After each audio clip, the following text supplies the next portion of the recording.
the next topic, structure of the Indian judicial system. Okay. When there is a dispute between citizens or between citizens and the government, these disputes are resolved by the judiciary. Judiciary, okay, come back, ma'am, we know this. We have seen this. Okay. Yeah, the judiciary. Now, in Indian regulatory framework, we learnt legislature, the how act is passed. Yes, the lawmaking body. Next, we also learnt about the executive, that is the executing it basically executes the law. And then now we are studying the judiciary organ of the union government. What does the judiciary organ do? It explains, interprets, and punishes the violators. Now we are studying about the third organ, that is the judiciary. Clear? Now are you like, okay, understanding what is there in this particular chapter? Yes ma'am. Okay, now fine. The functions of the judiciary system of India are the regulation of the interpretation of the acts and codes. It is the regulation of the interpretation. How do you interpret the acts and codes? Yes. Next, dispute resolution. Whatever, if any disputes arises, the resolution, that is also a function of the judiciary system. And also promotion of fairness among the citizens of the land. Promotion of fairness basically meaning giving justice. Yes, giving justice, promoting justice to the citizens of the land. Okay, now in hierarchy of courts, the Supreme Court is at the top.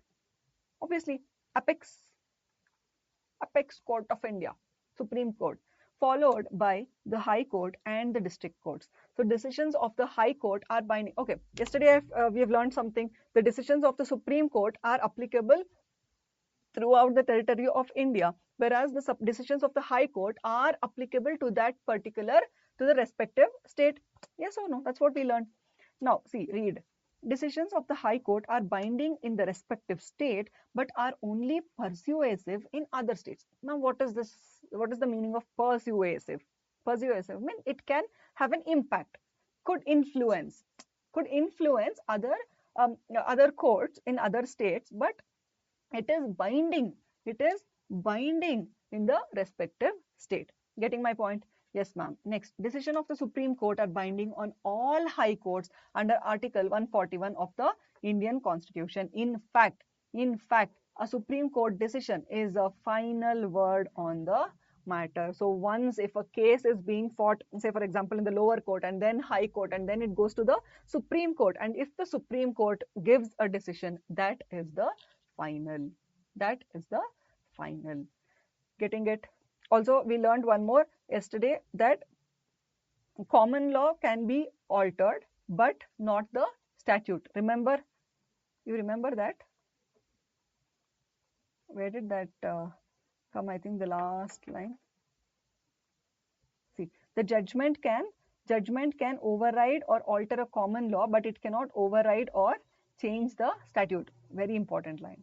Okay, I just recollected, so I just wanted you all to revise that.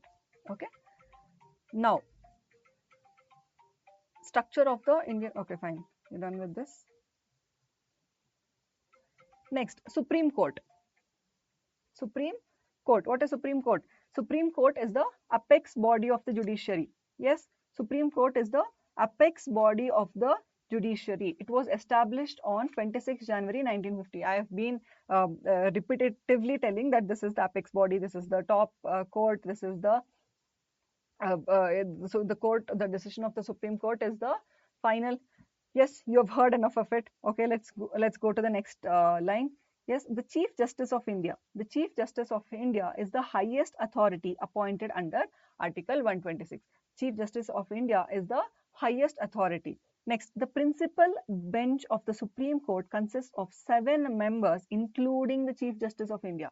So the principal bench, the Supreme Court has many benches, and that in that principal bench has 7 members, including the Chief Justice of India. But presently this particular number has increased to 34, considering the rise in number of cases and workload. Increased to 34, including the Chief Justice of India, due to the rise in the number of cases and workload. Okay, next.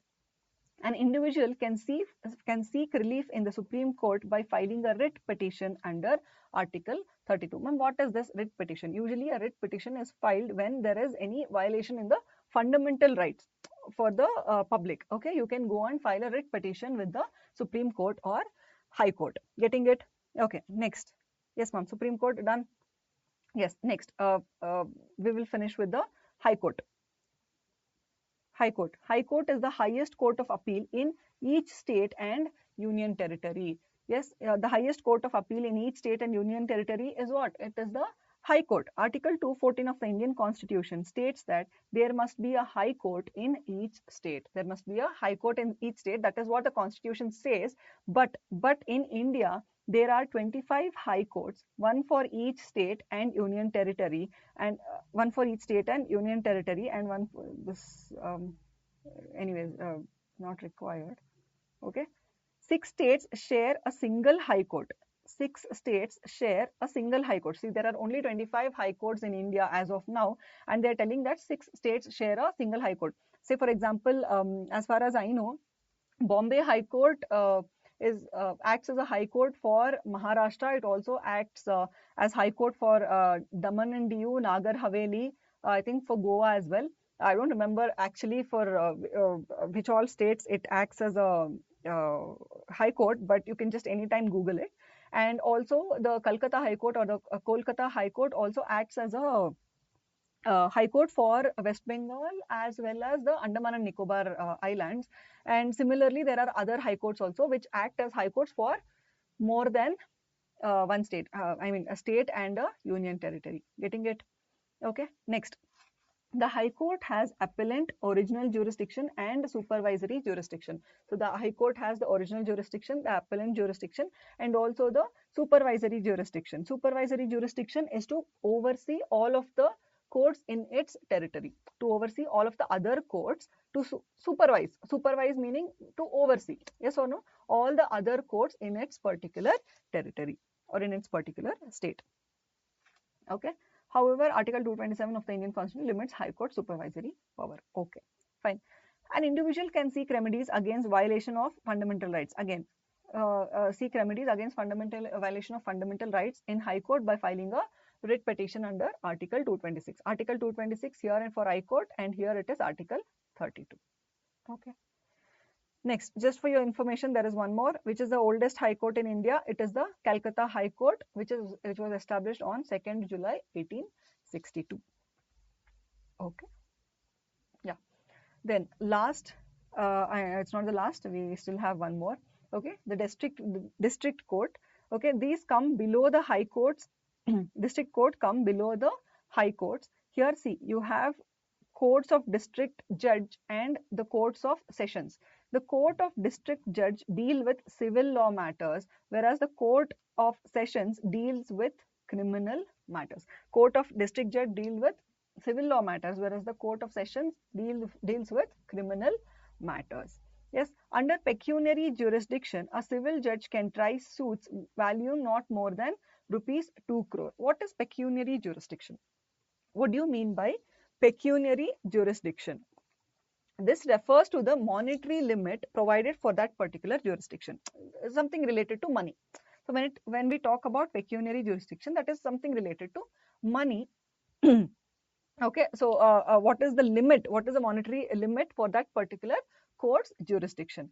Okay, so here they are telling that a civil judge can try suits valuing not more than rupees 2 crore. See, children, this is different for different states. This is different for different states. Say, for example, in Karnataka, it is not 2 crores. It is not 2 crores when it comes to Karnataka. When it comes to Delhi, probably it is 2 crores. So for every state, it is different when it comes to monetary limits set for the particular court. Getting it? Yes, ma'am. Okay.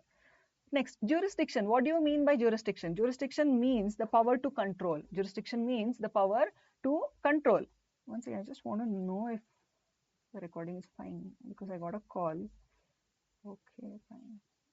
Yeah. Okay, next. Courts get territorial jurisdiction based on the areas covered by them. Cases are decided based on the local limits within which the parties reside or the property under the dispute is situated. See, we're talking about district court. Say, for example, in a state, there are, for consider example, there are 3 districts, A, B, and C. A, B, and C. What are they trying to tell? Courts, there are courts here. There is one court. Oh, so sorry. There's one court for district A, there's one court for district B, there's one court for district C. Yes. Now, courts get territorial jurisdiction based on the areas covered by them. Say, for example, for the court, for A's court, this is the area which is covered. For B, this is the area. Yes, for C, this is the area. Now, cases are decided on the local limits within which the parties reside or the property under dispute is situated. So, if it is situated in this particular area, this particular court will take up the case. Getting it? Simple. Nothing to worry much. Okay, next. Next comes the metropolitan courts. Metropolitan courts are established in metropolitan cities in consultation with the High Court where the population is 10 lakh or more. What are these metropolitan courts? These are basically established in metropolitan cities. Metropolitan cities wherein the population is more 10 lakh or more. Here we can find metropolitan courts, and here there is one line which says Chief Metropolitan Magistrate has the powers of Chief Judicial Magistrate, and whereas Metropolitan Magistrate has the powers of Court of a Magistrate of the first class. You can just read and leave it, not of much importance. See, what they're trying to tell is the Chief Metropolitan Magistrate in these metropolitan courts has the powers of Chief Judicial Magistrate, whereas the Metropolitan Magistrate has the powers as the Court of a Magistrate of the first class. See, basically all of these you can only understand if you have done your LLB. Right, we don't have the we don't learn about the order of the judges, the order of the judges, who comes first, who comes later. We are not aware of all of it. Basically, what you just have to know is Chief Metropolitan Magistrate has the power of Chief Judicial Magistrate.